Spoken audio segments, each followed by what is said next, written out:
ጤና ይስጥልኝ የተከበራችሁ የቻናሌ ቤተሰቦች፣ በኢትዮጵያ የፖለቲካ መድረክ ላይ እየታየ ባለው አዲስና አወዛጋቢ ክስተት ምን አይነት ነገር ተፈጥሯል የሚለውን የምንመለከትበት ዝርዝር መረጃ ዛሬ ይዤላችሁ ቀርብ ያለው። ሞንጀሪኖ አዲስ አበባ ከገባን የአሸናፊዎች አሸናፊ እንዳለ ከወዲሁ ላሳውቃችሁ ወዳለው ሲሉ ተሰምተዋል። ይህ ንግግር ዛሬ ላይ ጽምዶ እየተባለ በሚጠራው የፖለቲካ ጥምረት ከውስጥ ስለሚታየው ሽኩቻና ስለ ሀገር ሕልውና ስጋት ዝርዝር ትንታኔ ይዤላችሁ ቀርብ ያለው። እስከ መጨረሻው አብራችሁን ቆዩ። ጽምዶ በሚል ስያሜ የተጠነሰሰው ጥምረት ምን አለው? በእርግጥ ይህ ጥምረት ለውጥ አምጪ ነው ወይስ ጊዜያዊ ጥቅም ስብስብ ነው የሚለው ጥያቄ የሚያስነሳ ጥያቄ በጥልቀት የምንመረምር ይሆናል። በተለምዶ የፖለቲካ ሂደት ጤናማና ውጤታማ ጥምረቶች የሚመሰርቱት በጠንካራ የጋራ ራዕይ፣ እሴቶችና ለህዝብ ሀገር በሚሰጥ ቀጣይነት ያለው አመለካከት ላይ ሲሆን፣ ይሁን እንጂ ዛሬ እየተስተዋለ ያለው የጽምዶ ስብስብ ከዚህም ፍጹም የተለየ በመሆኑ ይህ ጥምረት ምንም አይነት የርዕዮተ ዓለምም ሆነ የረጅም ጊዜ የጋራ ራዕይ የሌለው በመሆኑ ፍጹም መርህ አልባና ጊዜያዊ በሆነ ስልት ብቻ የተስፋ ስብስብ መሆኑ ከወዲሁ በግልጽ እየተጋለጠ ይገኛል። የህወሓት ስልታዊ እይታና የውስጥ ስሌት በዚህ መርህ አልባ ጥምረት ውስጥ የህወሓት አቋም ሲታይ ጉዳዩ ግልጽ የሆነ ሲመስል፣ የድርጅቱ አመራሮችና የውስጥ ሽኩቻዎችም እንደሚያሳዩት ጥምረቱ በዘላቂነት አብሮ ለመጓዝ የተዋቀረ አይደለም። ከወዲሁ ከውስጥ ሾልኮም በሚወጡ መረጃዎች መሰረት ህወሓት ይህንን አጋርነት የሚመለከተው እንደ መረማመጃ ሰሌዳ ሲሆን፣ ይህም አሁን በጋራ እንቆማለን ነገር ግን መጨረሻ ላይ እንገዳደላለን የሚለው የቡድኑ የውስጥ እውነታና ድብቅ አጀንዳ የትኛውንም አካል እንደማይለማመዱና የትኛውንም ወዳጅ በዘላቂነት እንደማይቀጥሉ ያሳየ ሲሆን፣ በተለይም ፋኖና ሌሎች የትግል አጋርነት የሚሉ አካላት ለጊዜያዊ የስልጣን ዓላማቸው ማሳኪያ መረማመጃ ብቻ እየተጠቀሙባቸው መሆኑን አጠራጣሪ የማይሆን ሲሆን፣ ይህም ስልታዊ ሽኩቻና የጥምረቱ ተሰባሪነት።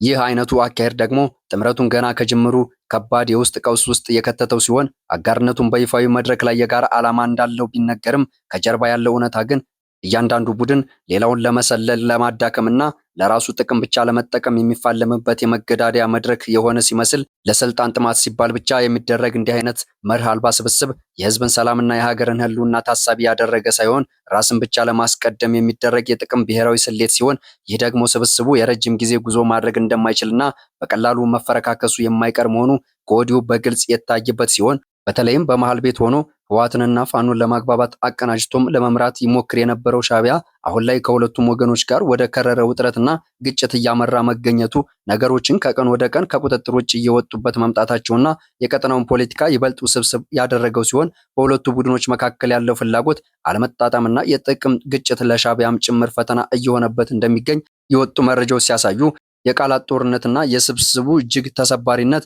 ይህንን እውነታ በይበልጥ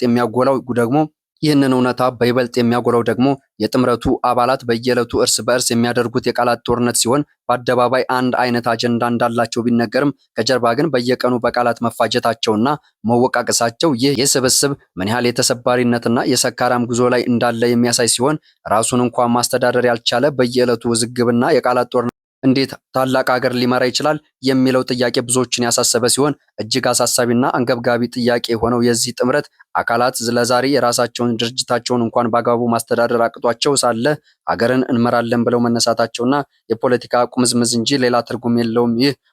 ይህ እጅግ አሳሳቢና አንገብጋቢ ጥያቄ ሲሆን፣ የዚህ ጥምረት አካላት ዛሬ ላይ ራሳቸውንና ድርጅታቸውን እንኳን በአግባቡ ማስተዳደር አቅቷቸው ሳለ ሀገርን እንመራለን ብለው መነሳታቸው የፖለቲካ ቁምዝምዝ እንጂ ሌላ ትርጉም የሌለው መሆኑ ውጥረቱ ከዕለት ወደ ዕለት እየሰፋ መሄዱ የጥምረቱን መፍረስ ብቻ ሳይሆን ቀጠናው ለባሰ አደጋ እየዳረገ የሚገኝ ሌላው ችግር ሲሆን፣ ይህ በእንዲህ እንዳለ ሀገርን ለመምራት አልሞ የተነሳው አካል በራሱ የውስጥ ሽኩቻ እንኳን መተላለቅን ተላልቆ ለማን አሳልፎ ሊሰጥ ነው? ጥያቄው ዛሬ ለሀገር ሁሉና ቁሙ የሚሉ ዜጎች ሁሉ ሊያስቡበት የሚገባ ከባድ አሳሳቢ ጉዳይ ነው። ራስ ወዳድነት በመጨረሻ ዋጋ የሚያስከፍለው የቡድኖችን መሪዎች ሳይሆን የኢትዮጵያን ሰላማዊ ህዝብና የሀገሪቱን ሰፊ መጻኢ ዕድል መሆኑ የማይረሳ ነው። ቡድኖቹ በጠባብ የስልጣን ጥማትና በውስጣዊ የሽኩቻ እርስ በርስ እየተዳከሙ ከሄዱ የዚህ ቀውስ ዋነኛ ተጠቃሚ የውጭ ኃይሎች እንደሚሆኑ ከወዲሁ መገመት አያዳግትም። ይህ መተላለቅ ሀገሪቱን እንደ ሌሎች ታሪካዊ ቀውስ ላጋጠማቸው ሀገራት ለውጭ ኃይሎች መጠቀሚያና ለመቀራመቻ አሳልፎ የመስጠት ከባድ አደጋ አድርጓል። የውስጥ ልዩነትን በጠመንጃና በጥል ለመፍታት መሞከር ሀገርን ለባዕድ ጣልቃ ገብነት ክፍት እንደሚያደርግ ታሪክ ይመሰክራል። ውድ ቤተሰቦቼ ለቻናሌ አዲስ የሆናችሁ ሰብስክራይብ በማድረግ እንዲሁም ላይክ እና ሼር በማድረግ ለብዙዎች እንዲደርስ አድርጉ። በሌላ ፕሮግራም እስክንገናኝ ሰላም ቆዩልኝ እያልኩ ሰናበታለሁ። ቻው።